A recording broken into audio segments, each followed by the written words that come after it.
Hey, can I tell you a secret? The secret to getting a great shave without any nicks, cuts, or irritation isn't 3 or 4 blades, a soap strip, or a swivel head. It's just supporting the blade.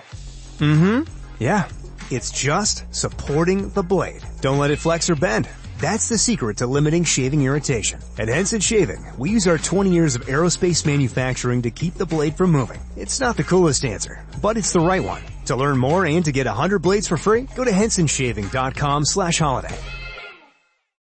Gather those you cherish most for a holiday tradition unlike any other. Don't miss the chance to celebrate the season with candlelight Christmas evenings at Biltmore. Experience America's largest home, illuminated in the soft glow of candles, crackling fireplaces, and warm holiday cheer. This is Christmas as it was meant to be. This is Christmas at Biltmore. Save with online ticket discounts at Biltmore.com. When the blue of the night meets the gold of the day, someone waits for me.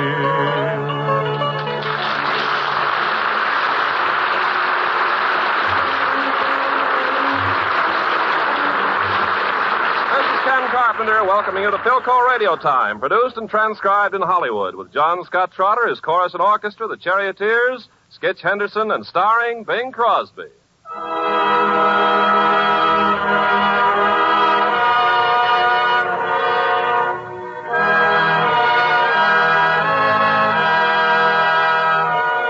As is Bing's custom at Christmas time, he opens the program with Adeste Fidelis.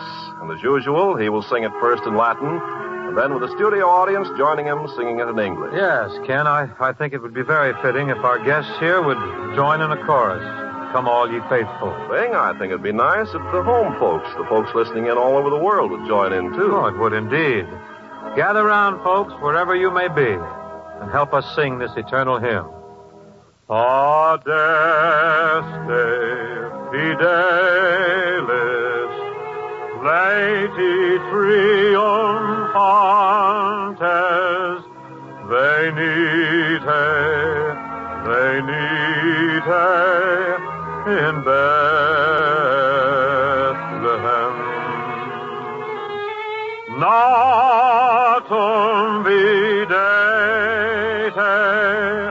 regem angelorum, venite adoremus, venite adoremus, venite adoremus,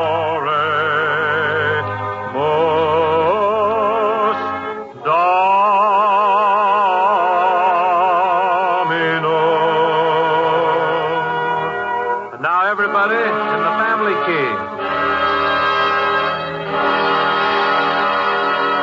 Oh, come,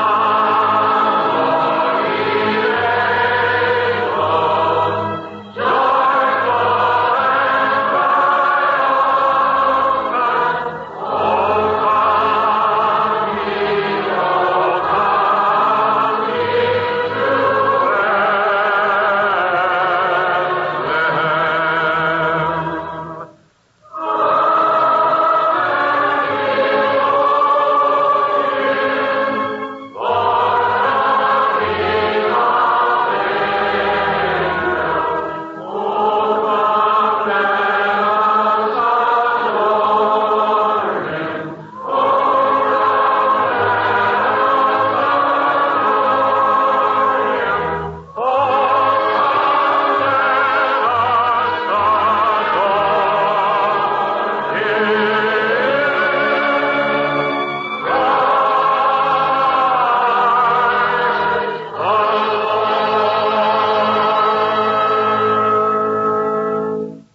Thank you very much. Skitch Henderson is jetted in for the holidays, and he now joins me in Mel Torme and Bob Wells' musical Christmas card, the Christmas song. Art ready, Lyle?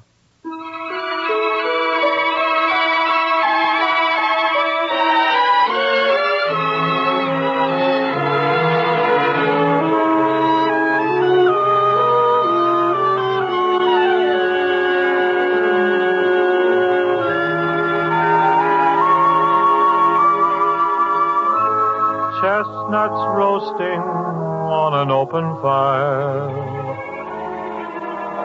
Jack Frost nipping at your nose. Yuletide carols being sung by a choir, and folks dressed up like Eskimos. Everybody knows a turkey and some mistletoe help to make this season bright. Tiny tots with their eyes all aglow will find it hard to sleep tonight. They know that Santa is on his way.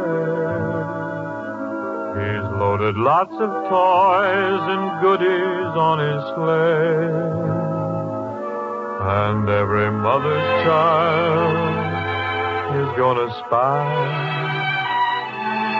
to see if reindeer really know how to fly.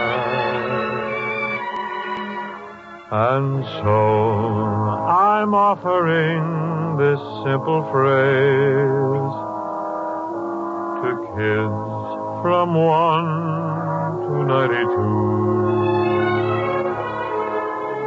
Although it's been said many times, many ways, Merry Christmas to you.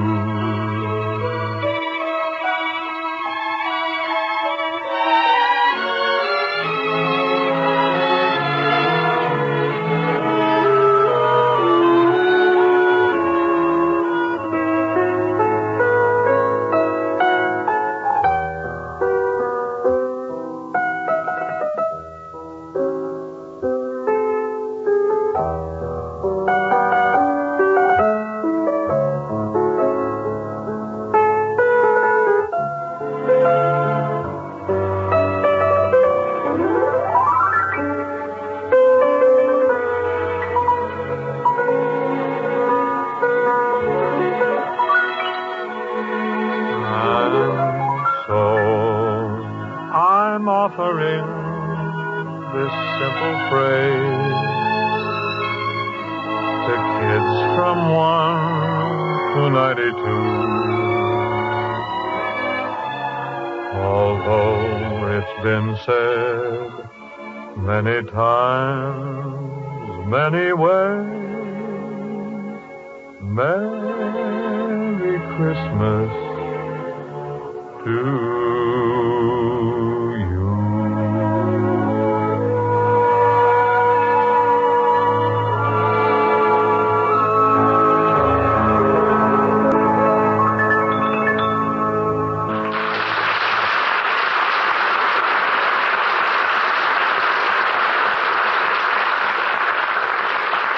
imagine a Christmas program without jingle bells would be like Christmas without mistletoe or something. We're prepared, but not going to disappoint you because John Scott Trotter has assembled a bouncy version of this perennial favorite.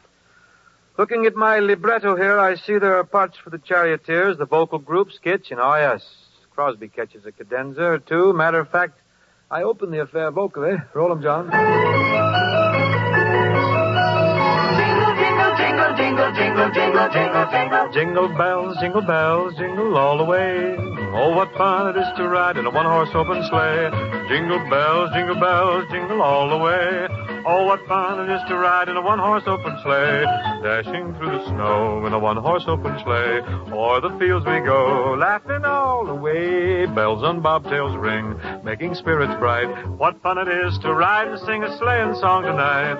Jingle bells, jingle bells, jingle all the way. Oh, what fun it is to ride in a one-horse open sleigh. Jingle bells, jingle all the way. Oh, what fun it is to ride in a one-horse open sleigh.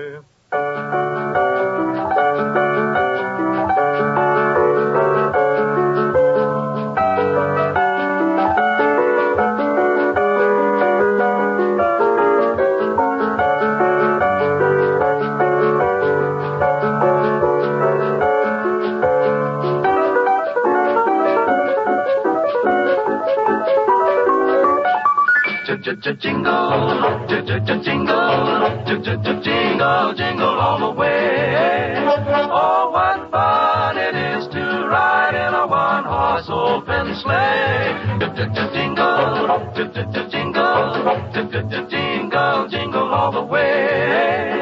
Oh, what fun it is to ride in a one-horse open sleigh.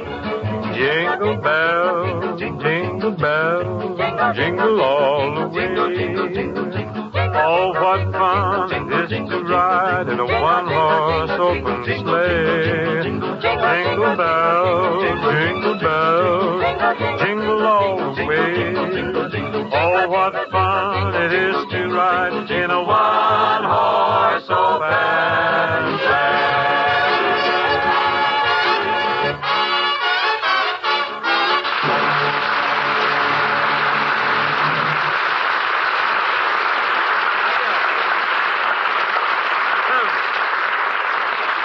Yes, sir, and that little number just fractured the vocal group and the charioteers threw in 8,482 jingles and never dropped a jingle. That kind of vocal work will give you a lower plate wobble, I guess. And now, here's the Philco man with a sprig or two of vocal holly, And a hunk of mistletoe to you, Bing, from your ever-loving sponsor. Say, the goose really hangs high here tonight. What's your Christmas Eve message for 1947, kid? Just the season's greetings to our friends everywhere on behalf of Philco, its distributors and dealers. Wonderful. Let's parlay that with a Happy New Year for 1948. Yes, from all of us on Philco Radio Time, sincere good wishes for the Yuletide and the coming year. My, we're certainly full of greetings tonight, aren't we? Nothing to sell? Not a thing. Isn't this sensational? Oh, the halcyon days are here on radio, aren't they? Jolly Noel from us all. I guess White Christmas could stand one last delivery before the season ends.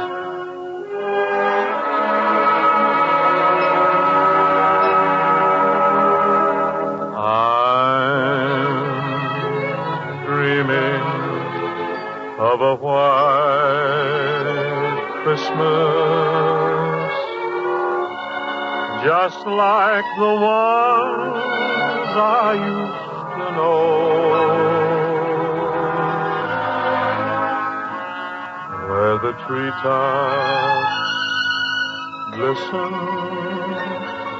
and children listen to hear sleigh bells in the snow.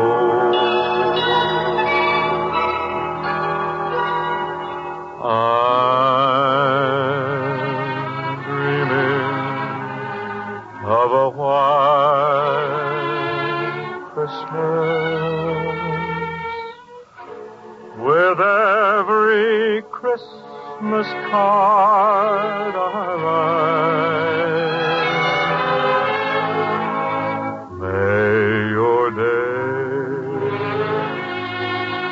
Be merry and bright,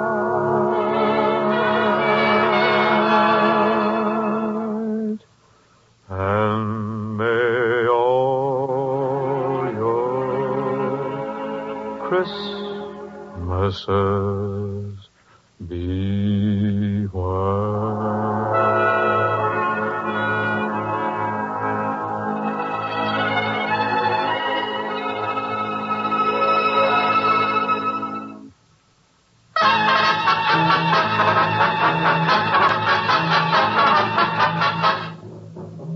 We now present Charles Tazwell's Christmas play, The Small One, a story for those who like Christmas and small donkeys.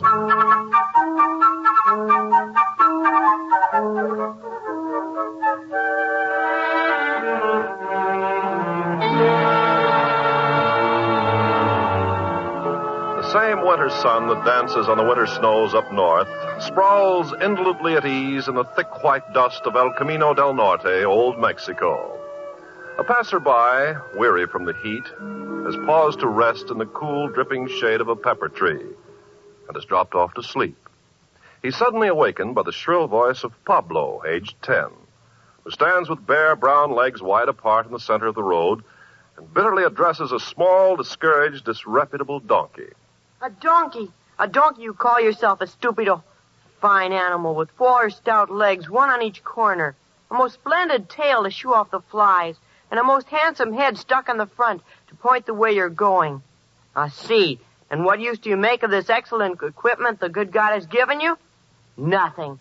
Absolutely nothing. You're a disgrace to all the donkeys of Mexico, of all the world, of all... Pablo. See? Oh, buenos dias. I did not know that... What's all the commotion here, young man? What has the poor beast done that you should be so angry? But nothing. Well, then why are you... Then that is all he wants to do, ever.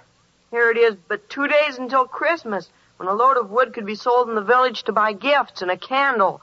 But does that matter to this one? No, he cares for nothing, but nothing. Well, a donkey's a donkey, Pablo.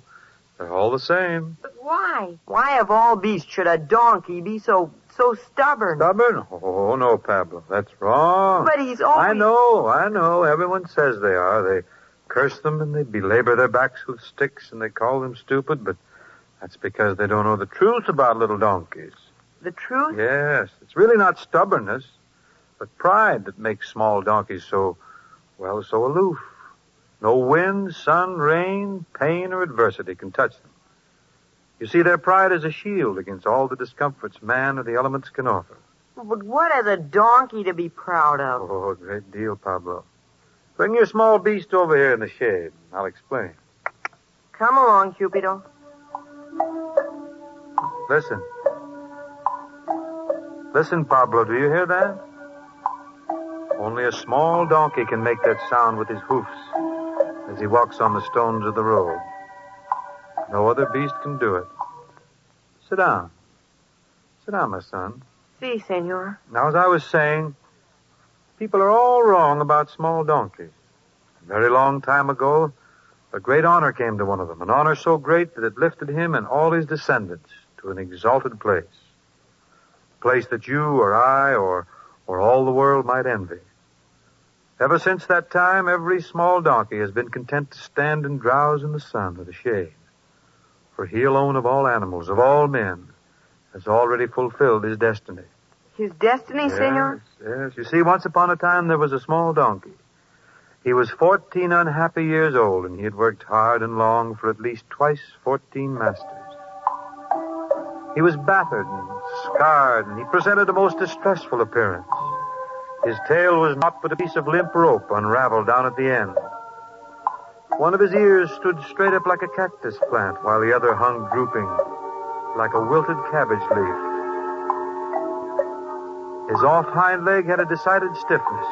What was his name? They called him the Small One. His latest master was a woodcutter who also owned 4 younger and therefore stronger donkeys, but Small One was the special charge of the woodcutter's son. It was the boy who saw to it that Small One always had dry straw for his bed, and that the load of wood to be carried to the town was not too heavy for Small One's aging back. One day the woodcutter called his son to him. He said, Son, Yes, Father. I have a task for you to do in the town, son. A load of wood? No. I wish you to take this donkey, the one you call the Small One, to a shop just inside the town gates. I have already spoken to the owner. He will give you a piece of silver in exchange for the beast. You mean... Oh, you don't mean you're going to sell Small One? He can no longer do his share of the work. Even when carrying half the load the other donkeys carry, his worn-out legs tremble and his sides work like a bellows. But he'll be strong as the others soon. Will you wait and see? Give him a few weeks... Enough. An old donkey is of little use. One day he might drop dead on us up in the hills, a total loss. Better to take a piece of silver and say good riddance to the beast. You will start at once. You hear? Yes. Yes, Father. The shop you will take him to is the second one on the left as you pass through the gates in town. The second? But that's the tanner's. And what of that? The Small One's hide is old, but it will make good leather. But he's been faithful. He's worked hard. He's done his best. And you can't sell him to the tanner's to be killed. Come now. I'll have no tears. No crying over a miserable donkey. Hurry, be off with you. And take good care not to lose that piece of silver on the way home. And so, Pablo, the small boy and the small donkey began their sorrowful journey into town. The boy was heartbroken. He cried for a while. And then he tried desperately to think of some way to save his friend. The sound of the small one's hoofs on the road seemed to say over and over again, going to the tanner's, going to the tanner's. Suddenly it came to the boy's mind that there was a horse market in the town.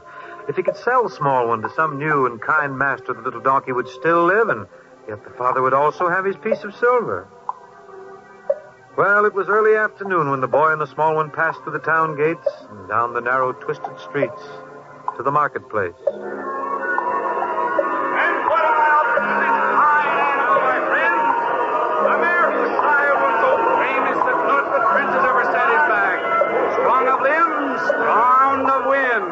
We'll start the bid at 50. 50! 50 it is! We'll make it 51. Come, my friends. Are you going to let such an animal go for so paltry a sum? Please, sir, would you like to buy a fine donkey? What? What'd you say, boy? This small donkey, he's for sale. Strong and willing. The price is very cheap, but one piece... No, I don't want to buy a donkey. Be off with you. 60 is the bid. That's more like it. Do I hear 62? Will someone say 62? Come, my friend. You'll never again get such a fine horse for so little cash. Look at the proud head. See the flowing mane. Excuse me, please. This small donkey's for sale. Would you What like is it you want, boy? This fine animal, he can be bought for only one piece of silver. Isn't that a great saving? They're bidding 60 for the horse, and I know he can't do half the work a small one. Look, he's very... Go away. Don't bother me. But he's... Go away, or I'll take a stick to book you back. And now, my friend, 83! 83 is the bid! Do I hear more? No! 83 once! 83 twice! Sold for 83 pieces of silver! You've made a fine bargain, my friend. Now, who has the next animal for sale? Step up! Please, sir, would you try to sell this small donkey? Go away, boy. Oh, but he's a very valuable animal. He's not nearly as old as he looks. It's just because he's worked so hard. And you're the one that doesn't stand up straight as a donkey should. Well, that was the fault of a careless master, not his own. He eats very little, and he's terribly strong. This is a horse market, boy. We've no time to waste on donkeys. But a small donkey would take such a small time. All right, my boy. If you insist. My friend, a great bargain I have to offer you. The proud owner terms it a donkey, but it appears to me to be an animated pile of shaking bones. It's not. You can see how the moths have been at the hide. And the tail, is it a tail? Or is it the stub of a broom, worn out from sweeping the courtyard? A true museum piece, my friends, moldy with age and loose in the joints. He is not. But it is not seemly to laugh, my friends, because the owner assures me that this animal is fine enough to share a stall with the king's horses. Stop! You shan't make fun of him.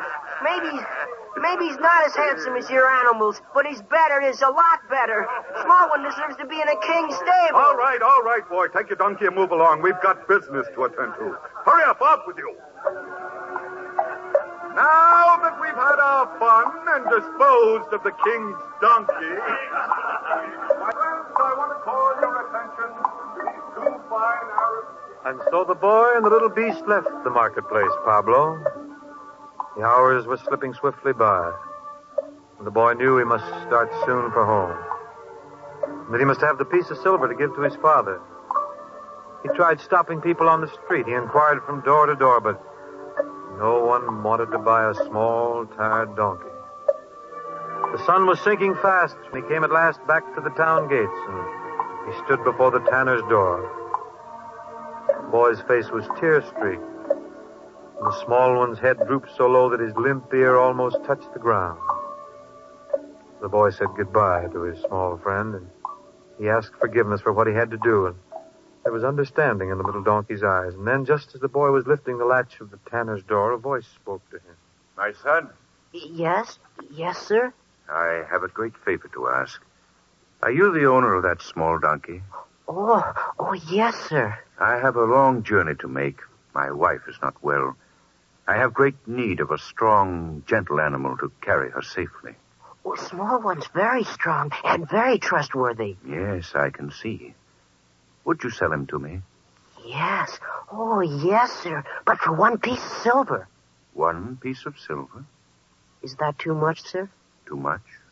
Oh, no. A very reasonable price for such a beautiful animal. He's not very beautiful, but he's good. Yes, I can see that. I'll be kind to him. I promise you that. Well, then he'll work so hard to please you. Here's your piece of silver. Come, small one. Do you mind if I come as far as the town gates? You see, the small one and I... Not at all. You'll want to say goodbye to him, of course. You can do that while I see my wife safely on his back. Here we are. Easy, small one. Goodbye, small one. You must be very faithful, and it isn't forever, you know. When I grow up and earn many pieces of silver, I'll buy you back, and you'll have a fine stable and nothing to do at all but sleep and eat. Won't that be nice, small one? All right, my son. We're ready to go. Wait, traveler. Yes, soldier? I must make out the record before you can pass through the town gates. Who are you? My name is Joseph. And your wife? They call her Mary. Your destination? Bethlehem. Pass? Come, small one. Goodbye, son. Goodbye. Goodbye, small one. Be gentle and sure of foot. And carry her safe to Bethlehem. So Pablo the small one traveled the many weary miles to Bethlehem. There in a stable which became a king's stable, he saw a king born. A king of men, of centuries, of life, of death. Yes, the small one's tired old eyes saw the shepherds and the wise men who came to pay homage to his small master. And he heard the voices of angels rejoicing, singing the very same notes his hoofs had rung out on the stones of the road.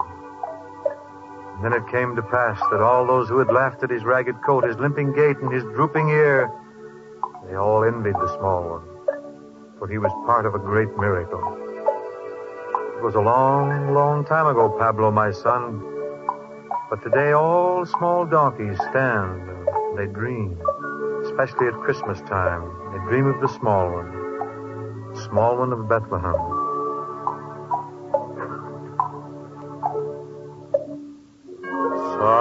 Silent night, holy night, all is calm, all is bright, round yon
program is produced and transcribed in Hollywood.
Hello, it is Ryan, and I was on a flight the other day playing one of my favorite social spin slot games on ChumbaCasino.com. I looked over at the person sitting next to me, and you know what they were doing? They were also playing Chumba Casino. Coincidence? I think not. Everybody's loving having fun with it. Chumba Casino is home to hundreds of casino-style games that you can play for free anytime, anywhere, even at 30,000 feet. So sign up now at ChumbaCasino.com to claim your free welcome bonus. That's ChumbaCasino.com and live the Chumba life. No purchase necessary. VGW. Void where prohibited by law. See terms and conditions. 18+.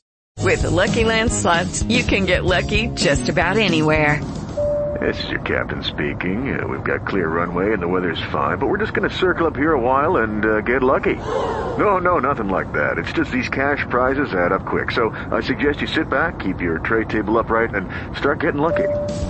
Play for free at LuckyLandSlots.com. Are you feeling lucky? No purchase necessary. Void where prohibited by law. 18+ terms and conditions apply. See website for details.